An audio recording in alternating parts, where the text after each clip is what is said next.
Si vous regardez les infos au Québec, vous avez sûrement vu que hier, Radio-Canada a réagi, a parlé de Backrooms et de Obsession, deux films de YouTubers sortis ce mois de mai, le mois passé. Et en fait, je voulais juste revenir sur quelques trucs qu'ils avaient dit parce que là, on touche un truc plus récent, puis ça se voit qu'ils se connaissent moitié pour parler de ça. Je veux vraiment spotter les petits trucs par-ci par-là mal dit, mais c'est pour le jeu, là, tu vois. C'est pour me dire tout ce que je trouve un peu pas bof là, dans ce qu'ils disent, puis qu'est-ce qu'ils racontent aux nouvelles. Déjà, ils savent pas prononcer le titre des films. Et c'est grâce à deux films, vous venez de voir le premier, Backrooms, mais il y a aussi Obsessions. A dit Backrooms et Obsessions. Backrooms, ça prend un M, c'est Backrooms.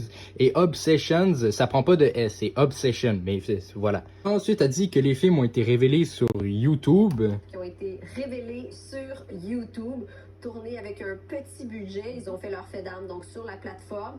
Et chaque fois, il y a un retour sur investissement. Catherine, sauf que là, en fait, elle parle de YouTube comme si le film était sorti sur YouTube. Mais genre, c'est la bande-annonce qui est sortie sur YouTube.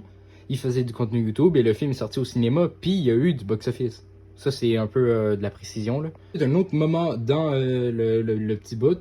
Réalisé son premier film à 20 ans. Il a développé son film comme une mini-série sur sa chaîne YouTube. Au départ, ça s'appelait King Pixels. Fait que là, quand elle dit développer une mini-série, en fait, non. Il a fait une série des Backrooms sur YouTube sur sa chaîne King Pixels. La série s'appelait The Backrooms. Fait qu'un peu de précision là-dessus aussi. Et le film se base sur la série YouTube de Ken Parsons. Tu as dit une affaire que je comprends vraiment pas, là. Pour le premier week-end. Et quelques mois auparavant, c'était le tour de Curry Barker. Par contre, là, à ce moment-là, elle dit quelques mois auparavant. C'était les deux films ont 2 semaines d'écart. Ils ont pas quelques mois d'écart, non, ils ont 2 semaines de sortie d'écart. Obsession est sorti le 15 mai, Backrooms est sorti le 29 mai. Genre, Obsession, il est pas sorti le 23 mars, là, on se calme. Tu parles, j'ai pas d'intro, là, go. Le tour de Curry Barker, qui lui a tourné Obsession. C'est drôle, c'est toujours des films d'horreur, toujours des hommes aussi.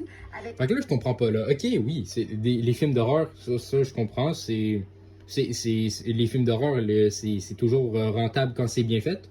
Mais parce qu'il y a toujours des mauvais films d'horreur, mais là, puisque c'est des bons films d'horreur qui sortent de la norme, et ben là, ça marche plus. Mais là, dire que c'est que des hommes, là, c'est un peu bizarre. Parce que je sais pas ce qu'elle veut dire comme message, qu'il n'y a pas assez de filles dans le cinéma, et c'est vrai, il n'y a pas assez de femmes. Mais genre là, elle prend un exemple sur 2 réalisateurs seulement et pas sur l'entièreté.